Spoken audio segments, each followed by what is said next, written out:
Un aspecto fundamental en las tradiciones budistas es el refugio, el triple refugio, el refugio en la triple joya. Tomo refugio en el Buda, tomo refugio en el Dharma, tomo refugio en la Shanga. Tomo refugio en el Buda, tomo refugio en el Dharma, tomo refugio en la Shanga. Tomo refugio en el Buda, tomo refugio en el Dharma, tomo refugio en la Shanga. Y para quienes siguen las tradiciones de manera dogmática, esto no tiene mucho significado profundo. Tomo refugio en la comunidad de meditadores, en la Shanga, tomo refugio en el Buda, en la persona Buda, tomo refugio en el Dharma, en las enseñanzas. Pero veamos un poco más profundo esto. ¿Qué es el refugio?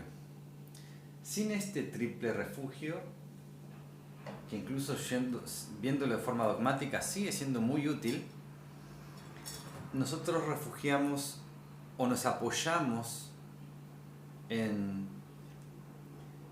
refugios secretos, en donde ponemos valores escondidos. Tomo refugio en mi cuenta bancaria, tomo refugio en mi prestigio, en mis diplomas, en mis títulos, tomo refugio en mi familia, tomo refugio en mi apariencia, tomo refugio en mi juventud, tomo refugio en lo que me quiero apoyar y resguardar, pero que no es confiable porque responde al mundo de los fenómenos. Y si es del mundo de los fenómenos, es de naturaleza cambiante y es una apariencia.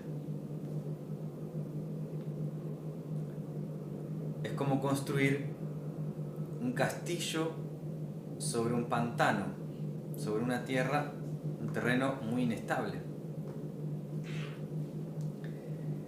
Entonces, este refugio, tomo refugio en el Buda, el Dharma y la Shanga, es en última instancia una manera de direccionar la atención hacia algo más estable. Si por Shanga nos referimos a personas, las personas aparecen como fenómenos y son inestables. Si por Dharma nos referimos a información, la información es un fenómeno y es inestable. Y si por Buda nos referimos a una historia que nos contaron de una persona, sigue siendo el reino de la mente y la información. Más, si comprendemos el aspecto profundo de hacia dónde señala este refugio, encontramos que esto, Buda, Dharma y Shanga, apunta hacia un mismo lugar, no conceptual, a una naturaleza de lo que somos verdaderamente, a cómo es tu verdadero rostro antes de nacer, antes de las formaciones mentales, antes de las narrativas, antes de la mente aprendida. Tomo refugio en lo que permanece, en la impermanencia. Y el Buda es la cualidad despierta. El Dharma es la misma expresión, ¿no? Y Shanga puntualmente va a ser la comunidad de nobles. Porque hay varios tipos de nobleza, ¿no? O sea, en una instancia, ser noble es responder a un linaje, tener un linaje, pero no de familia, porque la familia, cuando uno empieza un camino espiritual, renuncia a su familia. Por eso es que es como que te bautizan de nuevo, te dan un nombre nuevo, tu nombre espiritual, porque renunciaste a tu familia. No existe tal cosa como linaje, se borra eso, desaparece y aparece un nuevo nombre con un nuevo nacimiento, digamos, en esta tradición en la que te ordenes como monje, por ejemplo, o como practicante mismo, te cortan un mechoncito de pelo, el símbolo de que no arrastro esa historia, no hay historia que arrastrar, y tengo un linaje. Entonces el linaje que nombro es el maestro mío, y el maestro es su maestro, el maestro es su maestro, y el maestro, así hasta llegar a una enseñanza pura, ¿no? A veces llegar hasta Buda, a veces llegar hasta Shiva, a veces llegar hasta quien sea. Pero en el aspecto profundo, esotérico, noble es nacido en el ahora, que no viene de ningún lugar, que no está interferido por ninguna historia, sino que su atención está desplegándose completamente pura en el instante. Reconoce que es nacido en el ahora. Esto no es una idea, es una experiencia. Es el vivir el sabor de eso que permanece a todos los relatos y estar familiarizado con ese sabor. Por eso la meditación, meditar en tibetano se dice gom, que es familiarizarse. ¿Familiarizarse con qué? Con la naturaleza de la mente, de donde surge la experiencia, con la conciencia, con tu ser sin forma, con el aquí y ahora, conciencia, aquí y ahora, Buda, Dios, sin forma, no como idea, apuntaría a lo mismo, lo que sos esencialmente. Entonces, esta naturaleza de la mente es adireccional, no voy a salir a buscarme afuera, por lo tanto no está en la India ni en Tíbet. Ir a la India y Tíbet son fenómenos que suelen ser como distracciones. Si voy en esa dirección, evidentemente estoy confundido. Evidentemente estoy confundido, porque estoy yendo en las direcciones de las ideas. Y esto no es una idea. Esto es la distinción entre estar enredado, estar confundido, no saber quién soy, me busco como información. Es cuando la atención se identifica con el contenido, cuando la escucha se identifica con el sonido. Por ejemplo, cuando me identifico con la voz que suena en mi cabeza, dice, sos un genio o sos un tonto. Y me mezclo con ese contenido y me vuelvo dependiente de eso, como adicto a estar diciéndome cosas lindas y alejándome de las cosas feas, siendo que la escucha no es manchado por ninguna de las dos cosas, se mantiene pura. De igual forma, la atención a los fenómenos y a la experiencia no está manchada por la experiencia. Por ejemplo, me pongo a sentir las sensaciones corporales y mi atención se puede perder o enredar en las sensaciones, creando una historia o una cadena de retroalimentación de sensaciones, generando más sensaciones y perdiéndome y distrayéndome de la apertura de la atención o perdiendo la escucha. En el caso de observar los pensamientos es lo mismo, es como si hay una radio prendida y en algún momento me identifico, como si esa radio que suena, me percibo como el autor de esa radio y me empieza a ser como importante, a sugestionar y a generar una somatización y tener un efecto como de mayor dramatismo. Entré en la ilusión de esa narrativa. Y eso es que mi atención se confundió. En cambio, estar atento es no rechazar nada, ni ir detrás de nada, no es enredarse ni confundirse con el contenido. Es como el espacio. Es como un espacio inmanchable por el contenido de lo que aparezca ahí. Y volviendo al refugio, podemos entonces enunciar una forma de refugio que es: en un espacio libre de apegos, las creencias suspendidas, tomo refugio en el Guru real. En un espacio libre de apegos, las creencias suspendidas, tomo refugio en el Guru real.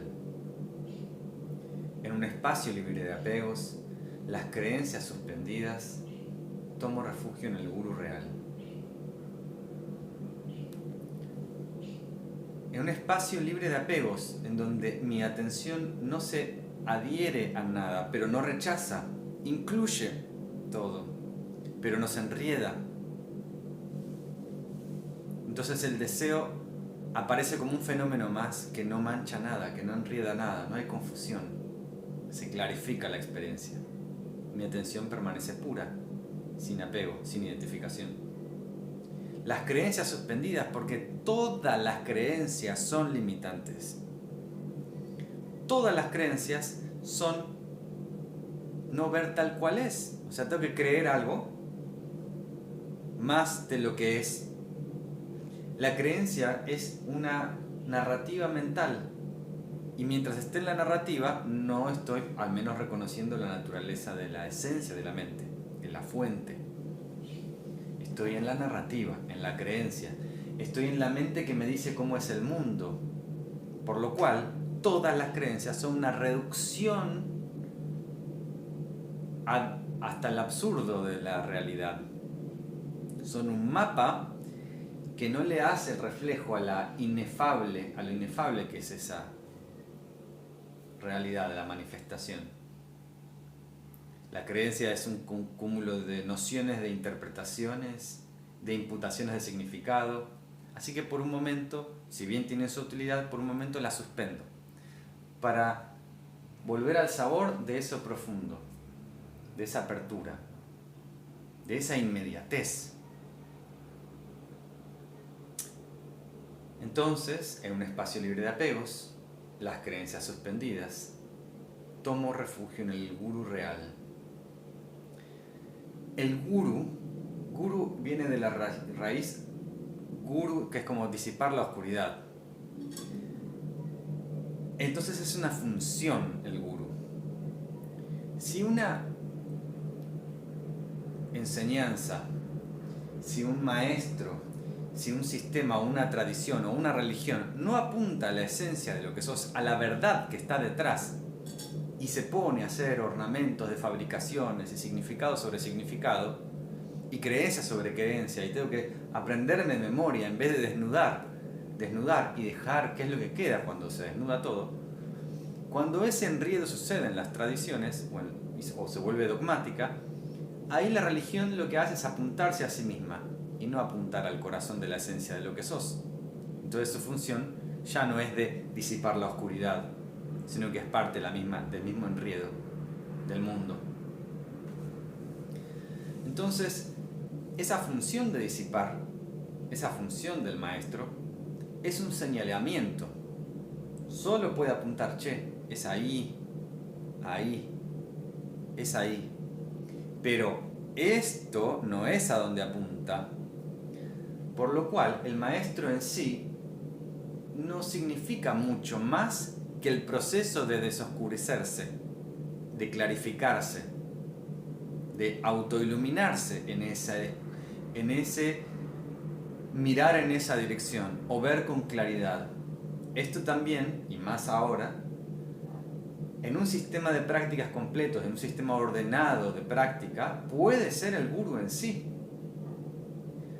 El mejor maestro, y yo tuve muchos maestros, capaz yo iba con el mejor maestro de Kung Fu, y mis compañeros eran malísimos y no entrenaban y no tenían Kung Fu y no tenían práctica, ni destreza, ni habilidad, ni agilidad, ni fuerza, ni nada.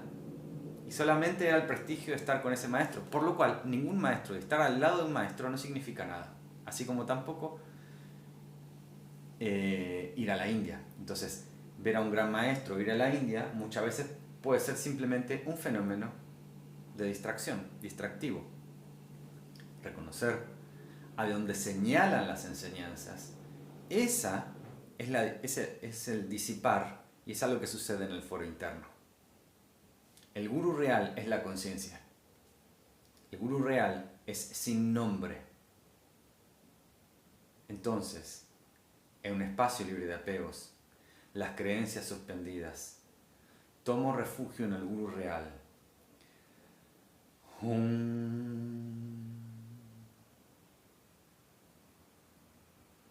Y al escuchar el sonido de la sílaba Hum, escucho el fenómeno del sonido.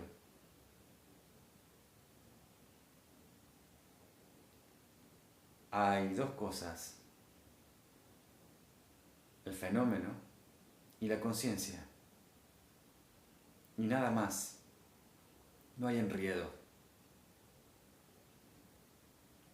Y al mismo tiempo, fenómeno y conciencia parecen indivisibles. Porque ese hum no puede ser escuchado sin conciencia. No puede ser percibido. ¿O acaso alguna vez percibimos algún fenómeno fuera de la conciencia? No hay identidad en estos pensamientos, no hay identidad en estas emociones, no hay identidad en este cuerpo, no hay identidad en estas sensaciones, no hay identidad en estas percepciones. Este pequeño rezo zen habla de cómo esos fenómenos se despliegan, pero no hay algo detrás de ellos, no hay un yo detrás de ellos. Y ese es el examen que propone el 5 skandhas que planteaba el budismo primitivo y se vuelve este pequeño rezo zen. La atención, la pura apertura, aparece como un espacio. Los taoístas eligen la palabra neutral, que es lo que permite la atención. Mientras tome partido, mientras estoy en a favor o en contra, en deseo o rechazo, esas distorsiones, eso va a distorsionar la percepción y no me va a permitir la apertura y la escucha, el estado de aceptación, el estado de pureza. Entonces, en ese estado, es la cualidad del reconocimiento atemporal. Es la cualidad del reconocimiento atemporal. Cuando estoy asociado a la mente, enredado en la mente, que la mente se enreda en sí misma en realidad, y asume que hay otra cosa más, además de fenómeno y conciencia, entonces hay narrativas del pasado, me cuento que vengo de acá, y ese pasado puede ser vivido con apego. El apego puede ser así, orgullo. Porque yo hice esto otro por los demás, y también hice esto, y además hice cosas grandiosas, y viajé por el mundo, y logré esto, y tuve estos logros, el orgullo. O la otra forma de apego es como una nostalgia, ay, cómo extraño esto, y cómo extraño lo otro, y cómo esto se perdió, o también como forma de trauma, si es que existe tal cosa, o sea, no puede ser una cosa, ¿no? Sino que son funciones. Que me esté contando el pasado adjudicándole una cualidad negativa. Y me lo cuento, y me lo cuento, y me lo cuento, y me lo cuento, porque el pasado no existe tanto como una narrativa que me cuente en el ahora. No puedo ir al pasado. Y de hecho, la historia que sucedió en el pasado, solo puedo revivirla contándomela una y otra vez. Así como aparece la mente. Aparece, una y otra vez, y en eso me cuento esta historia una y otra vez. De hecho, muchas veces, y hoy en día pasa, que personas tuvieron X situaciones del pasado y no son un trauma hasta que les dicen que es un trauma. Entonces ahora se empiezan a contar todo el tiempo, no, este trauma, por ejemplo, no logro que se llene tal, quiero dar un curso y no se llena de gente, entonces eso lo vuelve un problema y voy a buscar la causa a algo del pasado, me dicen que esto puede llegar a ser un trauma, esto que le pasó, y me lo vuelvo a contar, y me lo vuelvo a contar, y me lo vuelvo a contar, y empiezo a generar una reacción de emociones, de sensaciones en base a esa historia que me cuento. Otra forma de entrar, de estar en la trama de la mente y pensar que vengo de aquí y que voy hacia allí, es me cuento que voy a hacer esto y lo otro, y los proyectos, la especulación, que puede ser vivida con ansiedad, con miedo, con entusiasmo o como promesa de que va a suceder algo. De que va a suceder algo me refiero, muchas veces esto es la forma en la que generamos como una disociación de la atención hacia una tensión hacia ese supuesto futuro, una tensión mental. La atención solo existe como en la mente. Y esto me lleva a ver cómo nos buscamos a nosotros mismos. La búsqueda de Dios, la búsqueda del aquí y ahora, la búsqueda de la conciencia, la búsqueda de uno mismo, la búsqueda de la verdad, la búsqueda de la felicidad, la búsqueda de la libertad, del autoconocimiento, de la paz o de la satisfacción, son búsquedas de uno mismo. Cuando buscamos a Dios o a la conciencia como una idea, Dios entonces es un señor que está lejos por allá en el cielo, de barba blanca, y eso es una idea, es una forma mental. La mente se expresa como imágenes y eso es una imagen. Entonces lo que estoy buscando no es a Dios, es a un pensamiento. Cuando pienso que la conciencia es algo como una bola violeta irradiando en el centro del cosmos, eso es imaginación. Entonces lo que estoy buscando es un pensamiento, no es conciencia. Entonces tenemos estos caminos de buscarnos de distintas maneras. Cuando me busco como libertad, o busco libertad, muchas veces termino buscando fenómenos en forma de libertinaje y hacer cualquier cosa, eso es la libertad. Y a veces acciones destructivas, sin restringirme, sin tener cuidado, por ejemplo. Y ese libertinaje, que es insaciable, me quiero buscar ahí pero nunca me encuentro. Pero sigo como una zanahoria que está siempre, un espejismo, zanahoria siempre así, siempre la promesa, y nunca me encuentro. Nunca encuentro tampoco la libertad, en realidad. Luego me puedo buscar como felicidad. De nuevo, si me busco en felicidad como fenómenos, o sea, con estímulos, como fiestas, en personas, en objetos, y cuando tenga esto voy a ser feliz, y cuando tenga esto otro, y cuando esté con esta persona, y cuando me encuentre con esa persona, y siempre es un rascarse, el rascarse del leproso que se desgarra y que vuelve a picar, o querer saciar la sed con sal. A veces buscamos la verdad, pero si la buscamos la verdad como una información, en libros, con astrología, en otros planos, pero mentales, o sea, con imágenes, me busco como información y puedo estar explorando todo YouTube y no encontrar la verdad. Cuando busco esa inmensidad, a veces nos perdemos en excesos. Cuando me busco como inmensidad, a veces es el cielo, es el cielo, es el mar, pero me estoy buscando en fenómenos que son como la sombra de lo que soy. Cuando me busco como paz, muchas veces, en realidad, termino buscándome como control total. Porque si me busco como paz en los fenómenos, tengo que controlar todas las circunstancias para que nadie me moleste y todo es un infierno, literalmente. Y nunca aparece esa paz, porque siempre puedo controlar esas sensaciones durante un momento hasta sentir, hasta no encontrarla, porque se vuelve a diluir. Me busco como satisfacción y aparece otra vez excesos como puede ser droga, gula, ganancias, y estar todo el tiempo atrás de ganancias y estados distintos, pero esa satisfacción verdaderamente siempre se vuelve como un espejismo que me va llevando más allá. Es insaciable.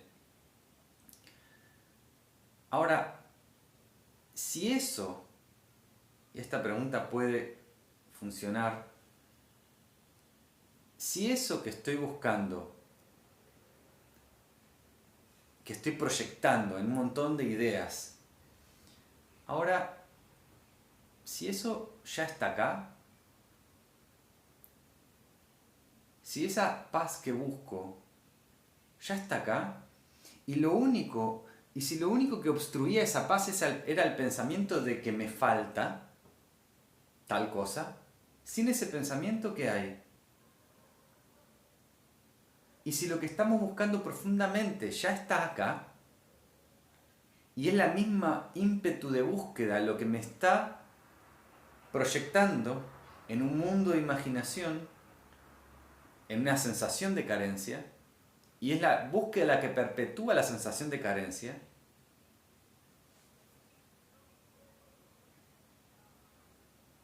en cambio, en ese estado de apertura, en donde puedo incluso ver el fenómeno que surge de la búsqueda, sin subirme a ese tren, en donde verdaderamente puedo encontrar la apertura esa como a la mente liberada de toda asociación. y puedo experimentar o familiarizarme con, como está estado de meditación, como eso que está más allá de los conceptos, que está de las formas, más allá de las formas, que la mente aparece como imaginaciones, colores, imágenes y sonidos, como ese espacio en el que surge la mente y puedo sentir ese sabor, puedo familiarizarme con eso.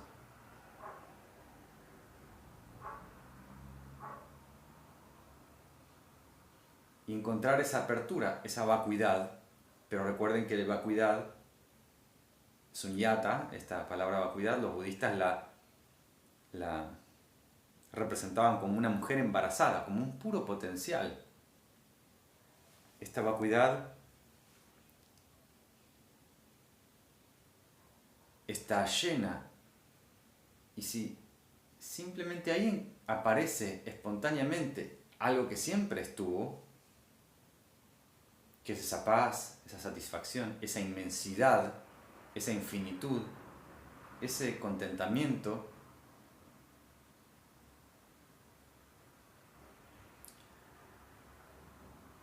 ese pensamiento de búsqueda o sensación de carencia que me lleva a buscar algo más allá en la línea de tiempo, puede funcionar a veces como un distractor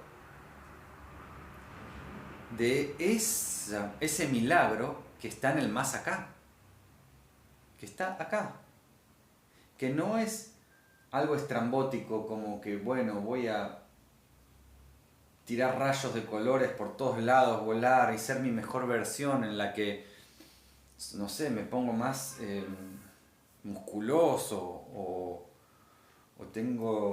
puedo brillar en la oscuridad y atravesar la pared y esas cosas, sino que el milagro tal vez ya está sucediendo. Y es esa distracción de la búsqueda, de la carencia, de la promesa, lo que me impedía ver que, bueno, esto es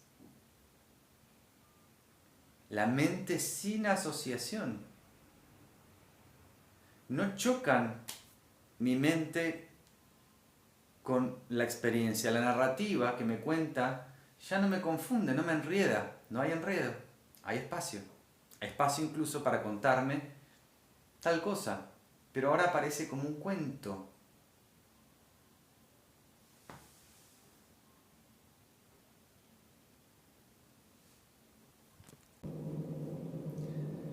El símbolo de la no dualidad, que puede ser este contacto, el punto intermedio entre las dos manos. Hum. Descanso en la inseparabilidad del fenómeno, del sonido, y la conciencia de él. Hum.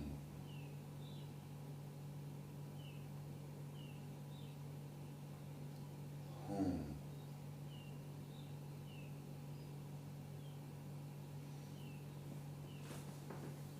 Estuvimos explorando la naturaleza de la mente, la esencia de la mente, la fuente esta,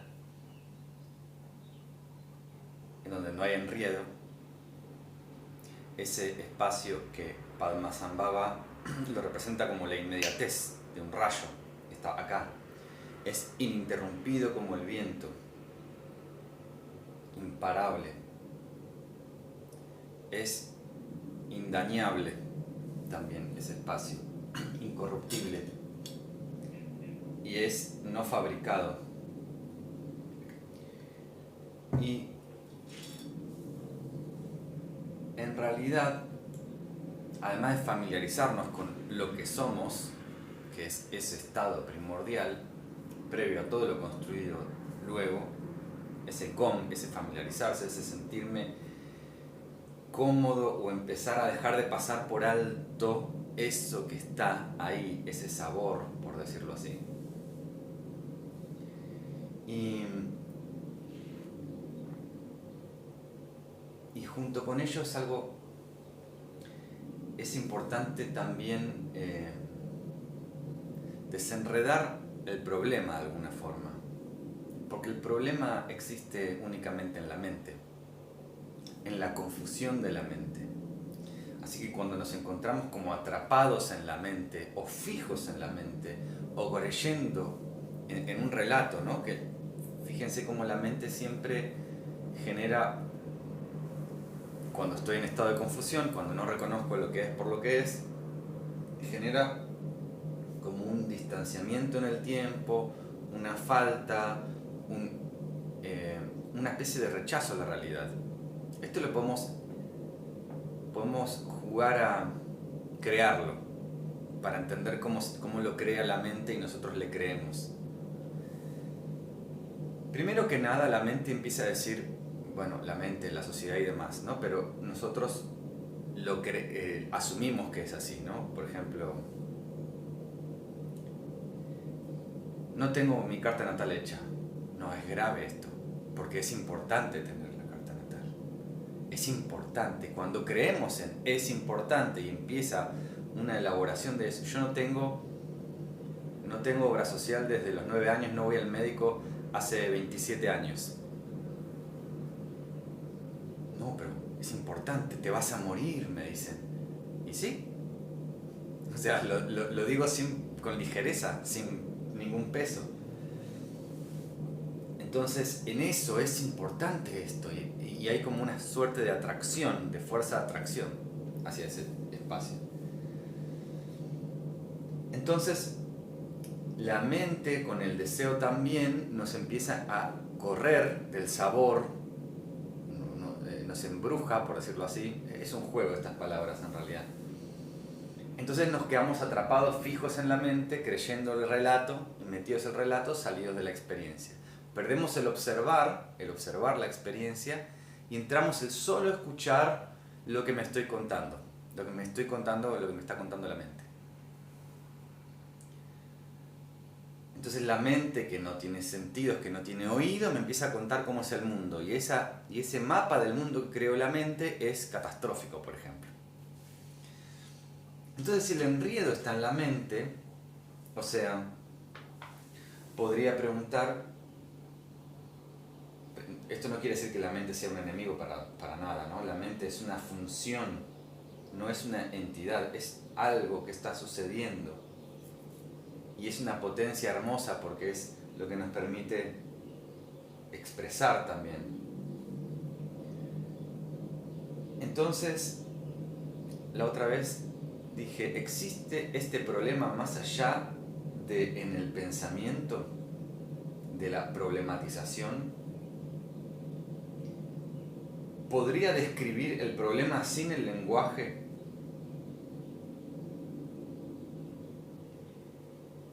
¿Podría haber problemas si no te contás el problema? Y esto es curioso porque se ve en animales y en personas. Que yo conozco, y seguramente ustedes conocerán, personas que perdieron la pierna en un accidente de tren y que están lisiadas así y en silla de ruedas, con una felicidad suprema, en donde no existe problema. O eso no es un problema. Lo mismo un perro. Cuando un perro pierde la pierna es como si la tuviera, es lo mismo. Da igual, porque lo que es no está tocado realmente. Entonces no hay problema. Y a mí me sorprende ver estas personas que... No, yo hago mi vida normal. Y le faltan los brazos, o son ciegos, o no pueden caminar. No, ¿cuál es el problema? Y muchas veces me he encontrado con esto. Y claro, es que no hay problema ahí. Porque el problema solo existe como problematizándolo. Como, de nuevo, como que yo me haga problema porque me salieron canas acá. O porque soy narigón. Y fuera de eso, de esa narrativa que me cuento, ¿existe un problema fuera de eso? Pase lo que pase. O sea, si no me lo cuento, cuando no me lo estoy contando, porque esto es algo muy interesante. En terapia siempre viene gente que me cuenta, o sea, se está contando a sí misma un problema, que lo está inventando, y es como que está apareciendo el problema mientras no existe, y se lo cuenta, y se lo cuenta, y se lo cuenta. Entonces, de golpe sacan su atención y me dicen, no, pero las plantitas, mirá qué hermosas. Y de golpe cambio, ya no existe el problema. Mientras me lo está contando, o mientras yo estoy contando un cuento y están así, como niñas escuchando el cuento, no existe el problema en ese momento. Solamente que ese ser sin problema lo pasan por alto y vuelven al enredo. Yo tengo que ser el problema.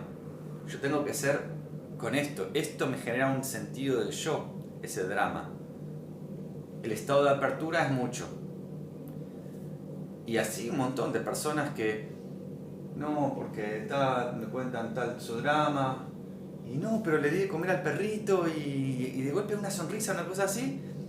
Y cuando vuelven es como el trance, vuelve el trance, la mente me vuelve a poner en trance, porque no puedo distinguir, o sea, la identificación con la mente sin ver la función de la mente, como una radio prendida ahí, como una cosa como una función, como un movimiento simplemente. Es un movimiento. Aparece el problema y aparece con la ilusión de que va a ser permanente, cosa que es difícil en el mundo de los fenómenos, de que es catastrófico, de que es importante. Son los trances que aglutinan, de que tiene que ver conmigo, de que tiene que ver conmigo, con lo que soy, eso. Entonces, si el enredo está en la mente, si el enredo está en las palabras, en el lenguaje con el que me lo cuento, entonces también se puede desenredar el lenguaje. Porque muchas personas pueden entrar, no sé si es que se puede decir de esta forma, si es que se pueda entrar en estado de meditación. No hay una técnica que diga, bueno, poner la mente así, asá. Bueno, se ve en un libro leen un libro del poder de la obra y hay momentos de, está todo bien. Pero luego la mente cuando funciona, enrieda, y me enriedo con las sílabas, me enriedo con el lenguaje. Entonces, para no quitar la importancia de esto, hay un cuento que cuenta del sufismo. Nasruddin estaba buscando en el suelo de la plaza casi 7 de la tarde, estaba buscando las llaves y de golpe un vecino le pregunta, ¿qué estás haciendo buscando las llaves? Te acompaño. Y otro vecino le empieza, y todo de golpe, todo el pueblo buscando las llaves, hasta que a uno se le ocurre decir, ¿pero vos las llaves las perdiste por acá? No, las llaves las perdí cerca de casa.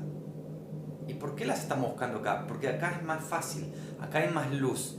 Bueno, esto es, o sea, en donde estoy cómodo, evidentemente no hay nada que esclarecer. Ya está, este lugar ya está cómodo. Ahora vamos a esclarecer en donde está el enredo, en donde la mente se empieza a contar y empieza a hacer así la Kundalini. Y se enrolla sobre sí misma. Ya que en realidad nadie puede enrollar mi Kundalini por mí. O sea, es yo que tengo que adherir a contratos. Yo que tengo que creerle al sistema, por ejemplo. Entonces vamos a ver brevemente 4 escuelas de pensamiento en orden. 4 escuelas de pensamiento budista en orden, en secuencia. La más primitiva es la de las abhidharmikas, la escuela abhidharmika, que creían que existen dharmas, con D chica, que son pequeñas partículas de realidad, pequeñas partículas indivisibles de realidad. Y esas partículas son como ladrillitos y que todo está constituido o sea, no existen las cosas en sí, sino que existen esas partículas, micropartículas, que constituyen la realidad. Esta, digamos, la más infantil y la descartada de las teorías budistas, que es idéntica a la teoría atómica, ¿no? A la teoría científica. Pero luego avanza el pensamiento budista a un siguiente criterio en donde lo que sucede es que existen, o sea, la forma de observación y la forma de análisis budista es válido, es honesto, simplemente que llegaron hasta ahí en ese momento inmaduro. Luego allá, por el año 200, empiezan, no, antes del 200, empiezan a haber, hay momentos de conciencia, hay momentos que aparece, momento de conciencia, y existen estos momentos intermitentes de conciencia, que aparece, desaparece, que aparece, desaparece. Entonces lo que dice es que la realidad se constituye por ese momento que da una sensación de tren y de continuo. Este pensamiento obviamente es descartado por lo absurdo, pero coincide mucho con el pensamiento de la física cuántica. Finalmente llega la escuela Yogacara, que dice solo mente o nada más que mente, todo es mente, pero no lo dice en un sentido, ay, voy a materializar y voy a... Para escribir esta ahí recuerdo en el Lamdré, se habla de esto, que el agua, un río por ejemplo, cuando lo ve un deva, un dios, es un néctar. Cuando lo ve un asura, mira el agua y lo ve como un arma para tomar ventaja sobre otra cosa. Los humanos lo ven como agua. Los espíritus pretas lo ven como un río de pus. Los animales lo ven como un lugar de refugio, como un lugar de subsistencia. Y los seres de los infiernos lo ven como un río de lava y metal hirviendo. Esto describe un poco la escuela Solomente, ¿no? Como esta percepción de acuerdo al estado de conciencia. Estoy reduciéndolo a puntos hacia un lugar bastante simplista, pero luego viene Nagarjuna, la escuela Yogacara, la escuela Svatántrica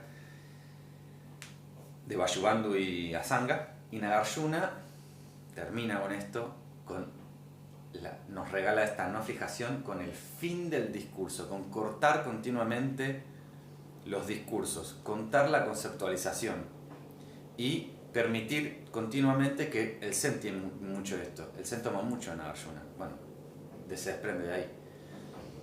Corta, o sea, te pone el límite, te dice, no, hasta acá llega la mente, corta, ¿no? El fin de la discusión. De hecho hay un texto que se llama El fin de la discusión de Nagarjuna, en donde empieza a analíticamente desestimar todos los discursos y analíticamente muestra la ilógica de la continuidad de los momentos. No puede existir un momento después de otro, porque si uno sería causa y el otro efecto, en la escuela de los momentos. Y si fuese así, ¿cómo va a ser causa un momento si todavía no sucedió el segundo momento? ¿Causa de qué sería? Entonces ya no sería causa. Y si no es causa, bueno, todo un despliegue de lógica muy sólida para salir un poquito del enredo de la mente y volver siempre a este sabor y familiarizarse con ese sabor de apertura que puede coexistir. O sea, cuando esto se ordena, toda la conceptualización y toda la mente cumple la función mágica y milagrosa y bella que en forma ordenada, que es un adorno. O sea, puede aparecer todo este espacio y pueden haber arriba conceptos y cosas, pero son como un adorno. No me chocan con la cosa, no me superpone a la cosa, no se enrieda con la cosa. Incluso puedo estar así, percibiendo como la mente genera un problema, lo puedo ejercitar incluso, ¿no? Decir, che, pero se enfrió el agua del mate y generar un problema, percibiendo cómo se genera, que ahí está, porque no es que yo estoy pensando, sino que percibo el pensamiento. Eso es lo que pasa. percibo, hay pensamiento. Ah, el pensamiento está con esto. Pero es como es como si estuviese en otra... no toca el sabor de las cosas, ¿no? Lo que me diga del mate no toca el mate. Y ahí está el mantra ordenado, está la sílaba, el lenguaje ordenado y la parte y las imágenes que aparecen en mi mente están ordenadas, no chocan con la experiencia.